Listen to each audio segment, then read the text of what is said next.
ஜனவரி மாதம் 30 வெள்ளிக்கிழமை இந்தியாவுக்கு சுற்றுப்பயணம் மேற்கொண்ட நாமல் ராஜபக்ச ஒருவாறாக நாட்டுக்கு வந்து கண்டு வந்த புதுமைகளை விவரிக்க தொடங்கி இருக்கிறார். தமக்கு இந்திய பல்கலைக்கழகங்களில் விரிவுரைகள் ஆற்ற மேலும் சந்தர்ப்பங்கள் வர இருப்பதாகவும், நீங்கள் ஒடிசா மாநிலத்தில் பார்த்தது வெறும் ட்ரெய்லர் தான் என்றும், மெயின் பிக்சர் இன்னும் பார்க்கவில்லை என்றும் பொருள்படக்கூடிய தொனியில் பேட்டி கொடுக்கிறார் நாமல். அதாவது சட்ட பரீட்சையை மோசடி செய்து எழுதியதாக குற்றம் சாட்டப்பட்ட நாமல் சுஜேவ சேனசிங்க பாராளுமன்றத்தில் சட்டத்துறை மாணவர் ஒருவரிடம் கேள்வி கேட்பது போல 2015 ஆண்டு அடிப்படை அம்சங்களை கேள்வி கேட்ட போது பதில் சொல்ல திணறிய நாமல் தான் இன்று இப்படியெல்லாம் பேசுகிறார்.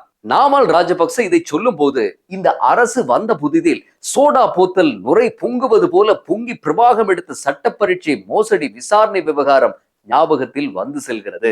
அந்த விசாரணைகளுக்கு உண்மையில் என்ன நடந்தது என்று தெரியவில்லை.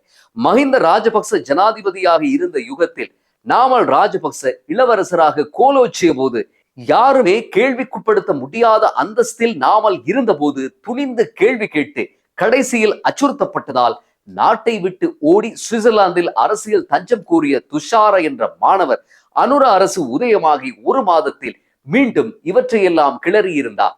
தான் இது தொடர்பாக விசாரணைகளுக்கு அழைக்கப்பட்டார், இலங்கை வந்து சாட்சியம் அளிக்கவும் தயார் என்று சொல்லியிருந்தார். ஆனால் அது எதுவும் நடந்ததாக தெரியவில்லை. இதேவேளை 15 மில்லியன் ரூபாய் பணத்தை சட்டவிரோதமாக ஈட்டி NR கன்சல்டன்சி நிறுவனத்தில் முதலீடு செய்து பணச்செலவையில் ஈடுபட்டதாக கூறப்படும் நாமல் ராஜபக்ச சம்பந்தப்பட்ட வழக்கு ஒன்று ஜூலை மாதம் 30 வரை தள்ளி போயிருக்கிறது. இந்த வழக்கு தொடர்பாக ஆவணங்களை எல்லாம் சட்டமா அதிபருக்கு ஏற்கனவே அனுப்பியிருந்த போதிலும் இந்த வழக்கை முன்னெடுத்து செல்ல சட்டமா அதிபர் இதுவரை ஆலோசனை வழங்கவில்லை என்ற காரணம்தான் சொல்லப்படுகிறது.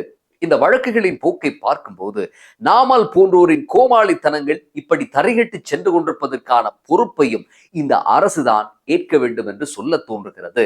தேர்தல் விஞ்ஞாபனத்திலும் தேர்தல் மேடைகளிலும் சொன்னது போல விசேட நீதிமன்றங்களை அமைத்து தொடர்ச்சியாக இந்த வழக்குகளை நடத்தி முடிக்க திராணி இல்லாவிட்டால் தயவு செய்து நாமல் போன்றோருக்கு எதிராக வழக்குகளை தாக்கல் செய்யாதீர்கள் என்ற இலவச ஆலோசனையை வழங்குவதை தவிர வேறு வழியில்லை.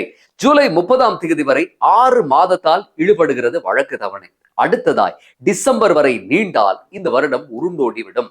நாமல் ஊடகங்கள் சூழ மகா பராக்கிரமசாலி போல கருத்து தெரிவிப்பார். கடைசியில் அரசுக்கு காலமும் நேரமும் பணமும் அநியாயமாக விரயமானதுதான் கண்ட பலனாக இருக்கும். நாமல் ராஜபக்ச போன்றோர் மக்கள் புரட்சி வெடித்த 2022 ஆண்டு இருந்த நிலைமையை பார்க்கும் போது 2024 ஆண்டு பாராளுமன்ற தேர்தலில் போட்டியிடாமல் ஒளிந்து கொண்டு தேசிய பட்டியலில் பாராளுமன்றத்துக்கு பூந்ததை பார்க்கும் போது நாமல் எல்லாம் இன்றைய JVP தலைமையிலான ஆட்சியில் சர்வமும் அடங்கி போயிருந்திருக்க வேண்டும். ஆனால் அவரோ அவருக்கே உரித்தான போலி தந்திரங்களை மிக அம்சமாக பயன்படுத்தி கொண்டு அமோகமாக இருக்கிறார்.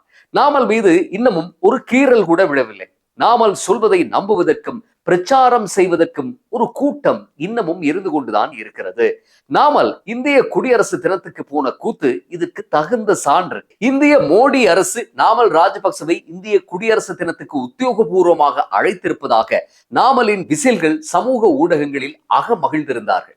2029 ஆண்டு நாமல் ராஜபக்ச ஜனாதிபதியாக போவதாக இந்தியா மோப்பம் பிடித்திருக்கிறது என்றும், இதனால் தான் நாமல் ராஜபக்ச அழைக்கப்பட்டிருக்கிறார் என்றும் ஒரு பெரும் பிரச்சாரம் பரப்பப்பட்டது. உண்மையில் நாமல் மோடி தலைமையில் இந்திய குடியரசு தின விழா நடத்தப்பட்ட தலைநகர் டெல்லியில் இருந்து 1700 கிலோமீட்டர் தூரத்தில் இருக்கும் ஒடிசா மாநிலத்தில் இருக்கும் புவனேஸ்வர் நகரில் காலிங்கோ இன்ஸ்டிடியூட் ஆஃப் இண்டஸ்ட்ரியல் டெக்னாலஜி என்ற தனியார் கல்வியகத்துடன் இணைந்து செயற்படும் கல்லூரியில் படிக்கும் ஆதிவாசி மாணவர்கள் செறிந்திருக்கக்கூடிய கூட்டத்தில் தான் அவர் உரையாற்றினார். தன்னுடைய பேச்சை கேட்க இலங்கை பாடசாலைகளில் தான் யாரும் இல்லை, இந்த மாணவர்களாவது இருக்கிறார்களே என்று நினைத்திருப்பார் போலும். இதற்குத்தான் ஏகப்பட்ட பில்டப்புகள் கொடுக்கப்பட்டன. කාලිංග විශ්වවිද්‍යාලයට ආරාධනා කළ තිබ්බ විශේෂ දේශනයකට උන්ගේ රිපබ්ලික් දවසේ ඉතින් මමත් අපේ මන්ත්‍රී කණ්ඩායමක් විශ්වවිද්‍යාලයට සම්බන්ධ වෙලා ඒ දේශනය දුන්නා. දේශනය කළා. හැබැයි ඉතින් මෙහි සමහර අය කලබල වෙලා. ඉතින් යම් කිසි කෙනෙක් දේශනයක් දෙන්න විශ්වවිද්‍යාලයකට ආරාධනා කරාම කලබල වෙන්න ඕනේ නැහැ. සයිතින් ඇයට කියන්න ඕනේ මේ පළවෙනි දේශනෙත් නෙවෙයි, තව ඉස්සරහට තව යන්නත් තියෙනවා. ராணுவ மரியாதையை ஏற்றுக்கொள்ளும் பிராந்திய தலைவர் போல ஒரு திறந்த வண்டியில் நாமல் சென்று கொண்டிருக்கும் வீடியோக்கள் எல்லாம் மிக திட்டமிட்டு இங்கே பிரபலப்படுத்தப்பட்டன. முதலில் இலங்கை வாசிகளுக்கு அதன் அடிநுனி புரியவில்லை. குறித்த 2 அரச விரோத தொலைக்காட்சிகளும் வழக்கம் போல இதற்கு மேலும் முக்கியத்துவம் அளிக்க பொதுஜன பெரமுனவின் செயலாளர் சாகர காரியவசம் நாமலின் அருமை பெருமைகளை எல்லாம் போற்றி அரசு இப்படிப்பட்ட பெரும் தலைவரைத்தான் பழிவாங்க முனைகிறது என்றார். ஆனால் இந்த ஊதி பிறப்பிக்கப்பட்ட பிம்பத்துக்கு 24 மணி நேரம் கூட ஆயுள் இருக்கவில்லை. அனைத்தும் வெட்ட வெளிச்சமாகின. உண்மையில் இலங்கையில் சுதந்திர தின உற்சவம் ஜனாதிபதி தலைமையில் கோல்பேஸில் நடக்கும் போது உள்ளூராட்சி சபைகளிலும் பாடசாலைகளிலும் அதற்கு சமாந்தரமாக சிறு விழாக்கள் நடக்கும். பிராந்தியத்தில் இருக்கும் அரசியல்வாதிகள் அதில் கலந்து கொள்வார்கள். மாவட்டத்துக்கு பொறுப்பான போலீஸ் டிஐஜி வந்து கலந்து கொள்வார். தேசிய கொடியேற்றி விரைப்பாய் நின்று செல்யூட் அடிப்பார்கள். 4-5 பேர் உரையாற்றுவார்கள். சில மணித்தியாலத்தில் எல்லாம் முடிய அனைவரும் வீடுகளுக்கு செல்வார்கள். நாமல் போனதும் இப்படி ஒன்றுக்குத்தான். அதாவது டெல்லியில் இந்திய குடியரசு தின விழாவுக்கு சமாந்தரமாக ஒடிசாவில் ஒரு கல்லூரி உற்சவம். நாமலின் இந்த திருகுதாளங்கள் எல்லாம் போட்டுடைக்கப்பட்டதும் சட்டையை மாற்றி போட்டார்கள் நாமலின் கட்சி உறுப்பினர்கள். என்னதான் நீங்கள் சொன்னாலும் நாமல் இந்தியாவுக்கு போனார்தானே என்ற அளவுக்கு அவர்களின் நிலைமை கீழிறங்கி சென்றது. யார் என்னதான் சொன்னாலும் உண்மையில் நாமல் இந்த இந்திய சுற்றுப்பயணத்தின் மூலம் 2 விஷயங்களை சாதித்தார். 26ஆம் தேதி கிரிஷ் கட்டிட கொடுக்கல் வாங்கல் மோசடி வழக்கில் ஆஜராகாமல் மெதுவாய் தப்பித்துக் கொண்டார். இனி அந்த வழக்குக்கு நாமலுக்கு தவணை வழங்க மேலும் மாதங்கள் போகும். அடுத்தது லாபகமாய் சஜித் பிரேமதாசவின் ஐக்கிய மக்கள் சக்தியின் 4 உறுப்பினர்களை சேர்த்து கொண்டு போய் அவர்களுக்கு ஒடிசாவையும் பெங்களூரையும் சுற்றி காட்டினார். நாமல் இத்தனைக்கும் எதிர்க்கட்சி தலைவர் அல்ல. என்னதான் நாமலின் பயணமே ஒரு பித்தலாட்டமாக இருந்தாலும் அந்த ஜெகஜோதியில் கலந்து கரைந்து போகும் பாக்கியத்தை பிரதான எதிர்க்கட்சி தலைவர் சஜித் பிரேமதாசவின் கட்சி உறுப்பினர்களுக்கும் வழங்கியதோடு நின்று விடாமல் நல்லதோ கெட்டதோ தன்னை பற்றி மட்டுமே இலங்கை மீடியாக்கள் பேசும்படியும் பார்த்து கொண்டார். இந்த சந்தர்ப்பத்தில் சஜித் பிரேமதாச இந்தியாவுக்கு ஒருமுறை பயணம் போனது நமக்கு ஞாபகத்தில் வருகிறது. சஜித் பிரேமதாசவின் இந்திய விஜயம் தொடர்பாக அந்த கட்சியின் பொருளாதார மேதை என்று போற்றப்படும் ஹர்ஷடி சில்வாவுக்கு கூட எதுவும் தெரிந்திருக்கவில்லை. இப்போது கூட சஜித் பிரேமதாச சிங்கப்பூருக்கு சுற்றுப்பயணம் செய்திருக்கிறார். கூட யாருமே இல்லை. கிட்டார் வாசிக்கும் கலைஞரும் வில்பத்துவில் யாலையிலும் மிருகங்களை ரசிக்கும் இயற்கை ஆர்வலரும் தலை சிறந்த கிரிக்கெட் வீரரும் மருத்துவ குறிப்புகளை அள்ளி வழங்கும் மருத்துவ நிபுணருமான சஜித் பிரேமதாச தனக்கு எல்லாமே தனியாய் செய்ய முடியும் என்று எதிர்பார்க்கிறார். அரசியல் என்பதே கூட்டு முயற்சியின் விளைவு என்று, அதாவது ஒரு டீம் ஒர்க் என்று அவர் நினைப்பதே இல்லை. நாமல் சஜித்தை விட 17 ஆண்டுகள் இளையவராக இருந்தாலும் சஜித்தை விட அரசியலில் அனுபவஸ்தராக இருக்கிறார். சஜித் தன்னுடைய சொந்த கட்சியிலும் யாரையும் நம்பாமல் ஒரு ஒன் மேன் ஷோ நடத்துவதாகவே தோன்றுகிறது. சஜித்தின் அண்மைய நடவடிக்கைகள் எல்லாம் படு சுதப்பலாகவே தெரிகின்றன. உண்மையை சொன்னால் இந்த ஆட்சி சஜித் பிரேமதாச போன்ற தலைவர் எதிர்கட்சியில் இருப்பதால் தான் எந்த தங்கு தடையும் இல்லாமல் ஓடிக்கொண்டிருக்கிறது.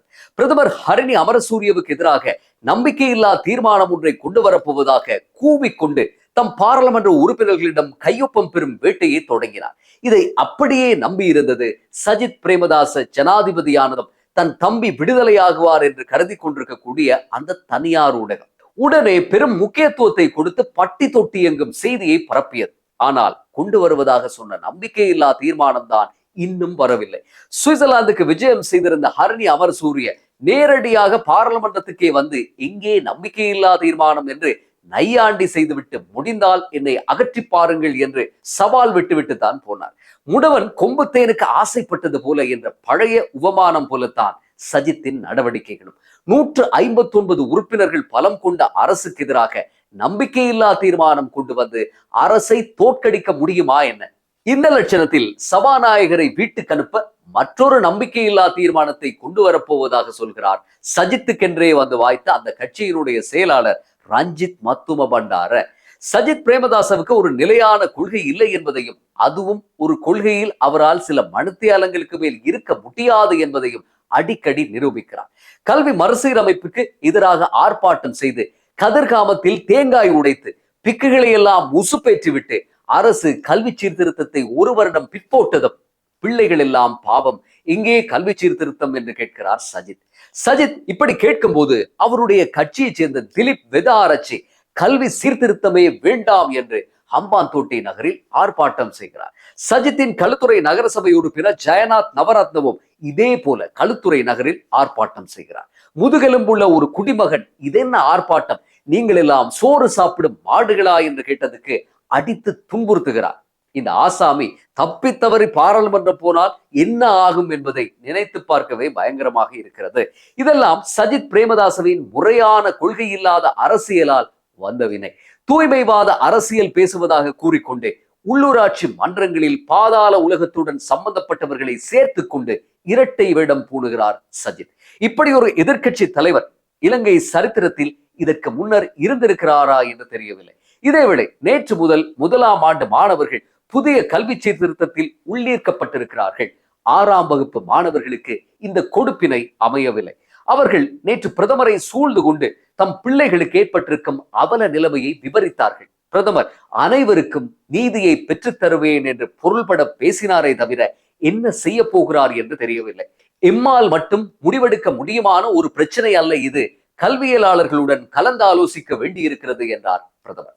பிரதமரும் அரசும் சஜித் போன்ற ஓணான் போல அடிக்கடி நிறம் மாறும் எதிர்க்கட்சிகளின் அபிப்பிராயங்களை எல்லாம் கவனத்தில் கொள்ளாது இனியாவது கொண்ட கொள்கையில் உறுதியாக இருக்க வேண்டும். சின்ன சின்ன குறைகளை எல்லாம் கலைந்துவிட்டு அடுத்த வருடம் எந்த தயக்கமும் இல்லாமல் அறிமுகப்படுத்த வேண்டும் கல்வி சீர்திருத்தத்தை. கல்வி மறுசீரமைப்பு தாமதமானதும் அதை எதிர்த்து வீதிக்கிறங்கிய பெற்றோர்களுடன் ஒப்பிடும்போது ஆர்ப்பாட்டம் செய்யும் விஷமிகள் புறக்கணிக்கத்தக்கவர்கள் என்று உணர்ந்து கொள்ள வேண்டும். எல்லாவற்றுக்கும் மேலாக தாம் இப்போது ஆட்சி செய்து கொண்டிருக்கிறோம் என்றும் 2/3 பலத்தை இந்த நாடு மக்கள் வழங்கியிருக்கிறார்கள் என்றும் புரிந்து கொண்டு முடிவுகளை எடுக்க வேண்டும். பார்ப்போம், இலங்கை இந்த கல்வி சீர்திருத்தத்தை முழுமையாக அமுல்படுத்தி புது பொலிவு பெற்று பயணம் செய்யுமா என்று. மீண்டும் அடுத்த பதிவில் சந்திப்போம்.